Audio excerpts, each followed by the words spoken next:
Hey, I'm Steve from MonkeyGooseMag.com, the unofficial metal correspondent, and I'm here with the hardest working man in thrash metal, Bobby Blitz. Come on now, smile and die. This ain't no more than a moment in time, so I fight ya. Armory, I'm a one-man army, I'm a warring nation. Armory.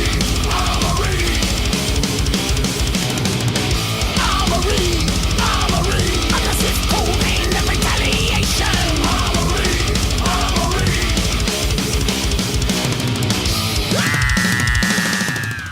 Superhero.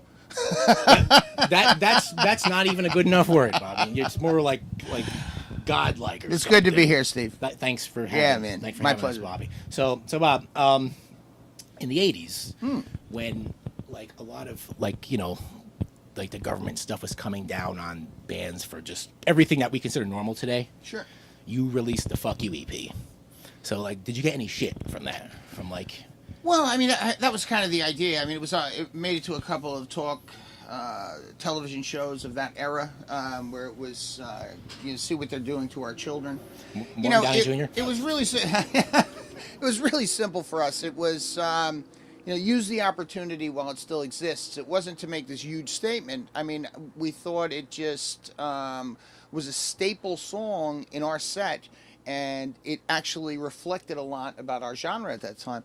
But, we never took it to the PMRC. We didn't do the D. Schneider thing. And, I mean, they pointed their fingers a few times, and we just don't pay attention. But for sure, it was kind of a groundbreaking record for that time. It was '87 when we actually recorded it. And it was recorded in Cleveland at a place called the Fantasy Theater. And we actually owe... Dave Mustaine a great debt of thanks for that, because he was doing what's called a Westwood One radio broadcast from the Fantasy. We were opening for Megadeth, and he came over and he said to us on the bus, Bobby, Dee Dee, you want to use the studio to do anything, it's all yours. So that's why we decided to record it there, the Fuck You EP. And it was a great crowd, great show, and Dave helped us make it happen. wow, that's wow, I did not know the story behind that. And that you were still in the Megaforce at the time, right? It was Megaforce, yeah. Right, Megaforce so release. Johnny Z had no problem with the Fuck You stuff? No, Johnny was always, he was all about controversy and, perpendicular and parallel ideas. He was somebody that was an idea guy, and if you brought something to Johnny Z and said, hey, we want to do an EP called Fuck You, he'd be like, why don't we do it twice? Wow, that's it's good to know people like that back He was then. innovative then, Wow. for sure. Yeah, for sure. So like that's, but by the way, the Fuck You EP is how I heard of you guys. I was like 12 years old. I'm a kid in Catholic school, and my brother's like, there's this heavy band called Overkill, and they have a song called Fuck You. I'm just like, think of a 12, at the time I'm listening to Metallica and stuff, and Metallica doesn't have a Fuck You album. Yeah. So to me, you guys were like the metal band with, the thrash metal band with like the most balls.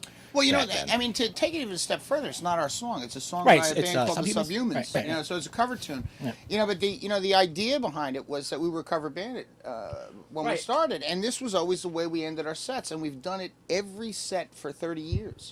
So really kind of cool. And I mean, I think a lot of people gravitated to it because it was youth inspired at that time. Everything was becoming, the rules were being laid out, the blueprint was being made. And it was a young man's game, and having a song called "Fuck You" was just perfect for that kind of youthful angst. Absolutely. Yeah. Step on over there and jump on in. This is one game everybody's here. Can we have better up? Hey, look. Oh, by now, we got them cooked. We don't care what you say. Fuck you. We don't care what you say. We don't care what you say. We don't care what you say. Fuck you. We all agree that punk and new age British heavy metal sort of gave birth to this thrash thing, right? So, like, what were some of those bands, that were in both of those genres that really inspired you and Overkill? Well, I think probably the quintessential new wave of British heavy metal band is Iron Maiden. Right. Somebody might disagree with me and say that's not new wave of British heavy metal. That's just heavy metal. But I mean, I think they came out of that, and I think that what they were showing when they had Paul Di'Anno was kind of that punk mix of it. Yeah, when they were doing Killers and the record Iron Maiden, and to us it became kind of the fire. But we were, I was a kid going to Manhattan College up in Riverdale here in New York, and the punk scene was still happening down in the Village. so I could take the 1 train down, and you see the Ramones hanging out, Debbie Harry walking on the street looking like Marilyn Monroe. She's from Jersey. Yeah, right. The Heartbreakers are over here. Oh, there's David Johansen from New York Dolls. So I think that we had something that was Tank, Angel Witch, Iron Maiden, and then mix that with the Ramones and the stuff that was going around in New York, and that kind of became our formula, or what we used to plan our blueprint for what we would consider eventually original. As opposed to like the Bay Area bands, which I'm going to get to. Well, they have a distinct sound to themselves. I mean, it's almost the sound that's common to the area. You can always kind of pick out a Bay Area band. Yeah. Overkill, the name, is a result of Motorhead? Yeah, I would say so. I mean, Okay. we're big fans. I think in the early days we tried to push that away, but we were obviously doing Motorhead covers with So- our eyes wide open and. So it wasn't the Men at Work song? No. I lost a bet, guys. No, I just wasn't that one. Okay, so some might say the Bay Area was like the birthplace of thrash music, the Metallicas and the Death Angels and stuff.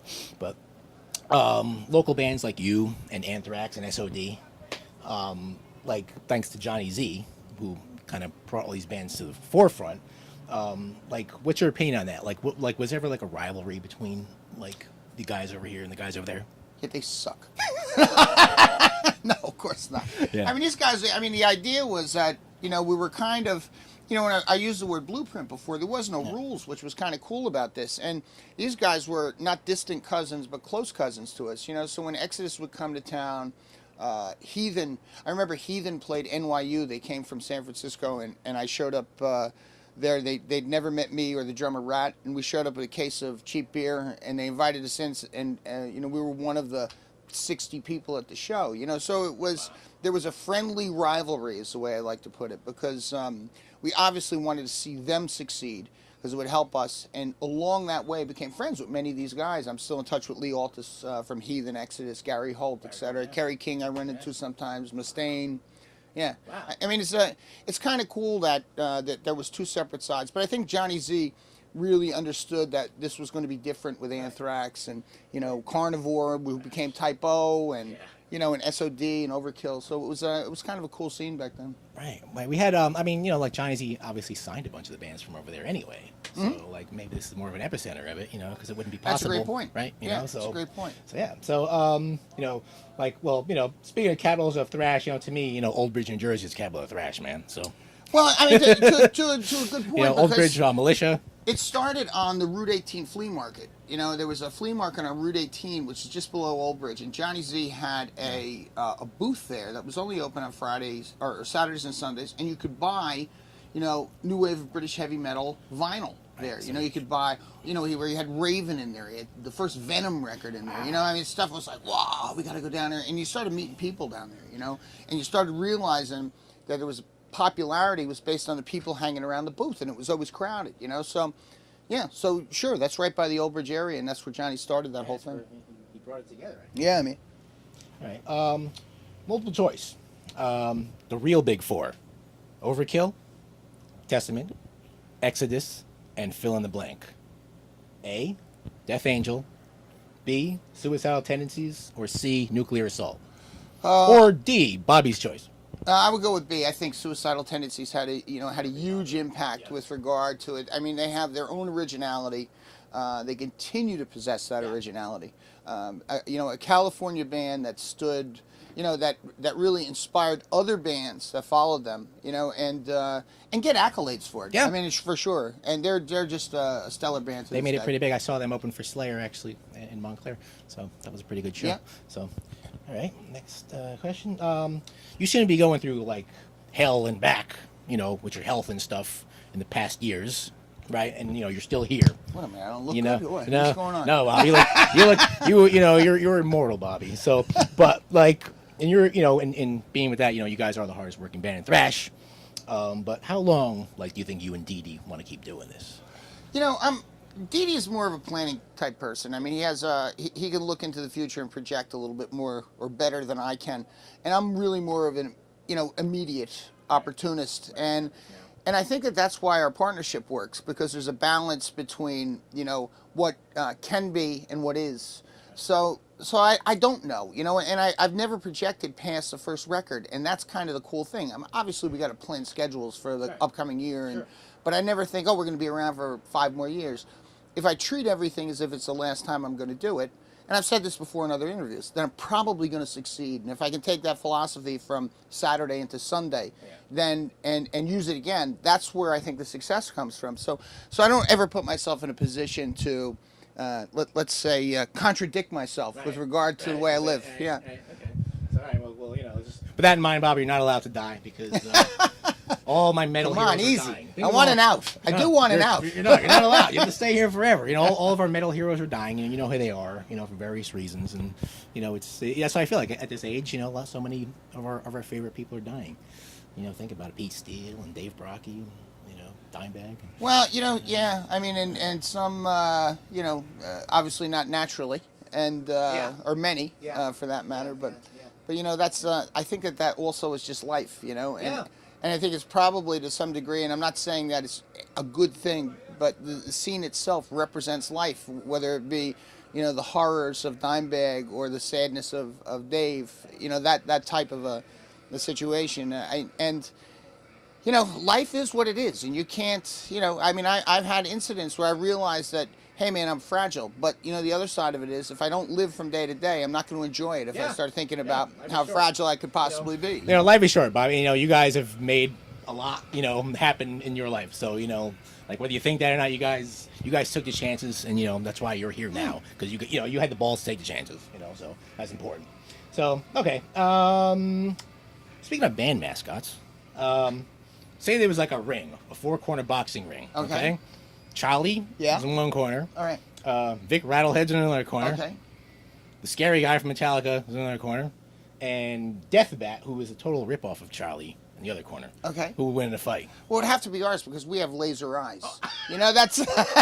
if you really pay attention to our stuff, there's always those coming out. So he's fast... He's nimble, and he's got weapons. He's got secret weapons. All right, so you're in. Was there ever like a conflict with Queensryche or something over a logo or something? No, it was something back in the early days. And you know, if I could remember actually, so it wasn't that important. If I could remember how important it was, I would tell you, but I don't think it was. Wasn't a big deal. Okay, I heard that somewhere. I remember shaking all their hands in Belgium just recently. So really? with Todd. So whatever it was obviously forgiven. I mean, anybody who holds a grudge for 30 years is a prick. That's true. You got to be pretty serious. So okay, we're almost done here, Bobby. Don't worry. In your last record, White Devil Armory, you still have that consistent Overkill sound. I mean, I think that's pretty clear. But there's few actual metal bands that over the decades that were able to keep their like signature sound. So many people change. You know, like it works for guys like you and Exodus and Slayer. You guys, I think, like were able to keep their sound. But like, did you ever consider like changing? Well, you know, I think one of the things about Overkill is that we acquired tools along the way. You know, what is Feel the Fire as our first record and what is White Devil Armory are sure both identifiable to each other, but there's a whole bunch of shit that passed in between those records. You know, when we acquired groove, when we acquired a sludgy sound, we acquired more speed. So if that's our arsenal, we're always identifiable. And I'm not going to say we branched out and went different places and explored all this stuff. All we did was add tools that we liked. And I think somewhere in the 90s we became, you know, more of a groove-oriented type metal band. Right. Not really a new metal band. I mean, it was still a thrash band, but we had more of that element in us. So I think, sure. I mean, you know, it's not just what it was right then, and that's just the way it is, and it's 18 repeats, you know, or 17 repeats. And the groovy stuff, was that because of Pantera? I mean, they were kind of bringing that groovy thing out. I mean, was that like the thing to do? Or? Well, I don't know if it was the thing to do. I mean, we were kind of doing groove back in, you know, a song called Skull Crusher. Yeah, sure. We were just talking about Skull Crusher before. Before there was, you know, those big Pantera records out. We were doing Horoscope. We were doing, you know, there's a lot of groove on the Horoscope record. And this is predates a lot of that stuff. Not to say one is better than the other, but what we're saying is that we were experimenting with different things at those particular times also. More of a Black Sabbath sound? Yeah, more of a Sabbath kind of a vibe to it. And obviously huge differences between Overkill and Pantera. And just their approach and even the way that they presented their guitar, which is remembered forever as something as one of the most unique presentations ever. Yes. And it deservedly so. Absolutely, yeah. But I think that, it wasn't a matter of saying, oh, they're doing this, we better do this. Right. We're already doing that. Right. I mean, to Smart some idea, degree. yeah. To some degree, we were doing that. You were never a hair metal band, so, No, well, I mean, we had a lot of hair. Your music didn't show the hair. But, also, did Atlantic Record, when you were on Atlantic, did they ever try to, like, change you guys, being that that's the big label? No, we never had issues with that. Yeah. I mean, that was, a lot of people immediately assume that because you're involved in a big promotion machine, but the promotion machine looks at things, especially that they don't understand, as leave it the way it is because that's why they're worth it. Right, that's why, right. Even though we don't understand it. And a lot of people didn't. I remember talking to a guy in the 90s in Atlantic, and he was wearing a $1,500 suit, and he had a cigar in the ashtray, and he was telling me the promotion plan, and he excused himself because he had to take a phone call outside. And I looked at Dee Dee, I said, man, we're fucked. This guy knows nothing about it. It's not a fucking thing. Wow. Seemed like every band, like major label in the '80s had to have a thrash band. Like Elektra signed Metallica and Capitol signed Megadeth. Like they all had to have one. It seemed. Dude, I was I worked at the Museum of Modern Art. On 55th. I worked on 53rd Street over between 5th and 6th Avenues. I was running a loading dock out of the back of the museum, and Elektra Records is just right down the corner. And I would drop off Overkill demos monthly to Elektra, but trying to get them to bite on it. And they bit on Metallica, because we were an unsigned band at that time. We knew, that it was going to go somewhere. And once Michael Alago signed Metallica, I dropped them off once a week over there because what I mean. And that's better up the frequency. Yeah, man. I mean, but it was you knew something was happening. I mean, we were involved in it. You could feel it bubbling under the sidewalk, under the ground. So you knew there was geysers were going to be coming up somewhere. It's going to eventually happen. This thing's going to stick. Okay. And what else do we have here? Oh yeah, and finally, you're working on something new. Yeah, we're fucking around, but we always are. Right. I mean, you have this many releases, you're always really writing. Right. It's really just a simple work ethic thing. Any it's not clues on that, or anything you could tell me about that, or? Well, I mean, as we get older, we talk less to each other. It's more about general understanding. It's kind. It's funny that I remember writing the Electric Age and White Devil with the guys, and a lot of it was just a nod and a wink. It was just kind of, you got it, that kind of a. But I mean, if you over talk it, it kind of loses some of its charm. If it's a reactionary process, which thrash is to a great degree, you get great reaction out of it. So I think that we've learned not to talk it out too much.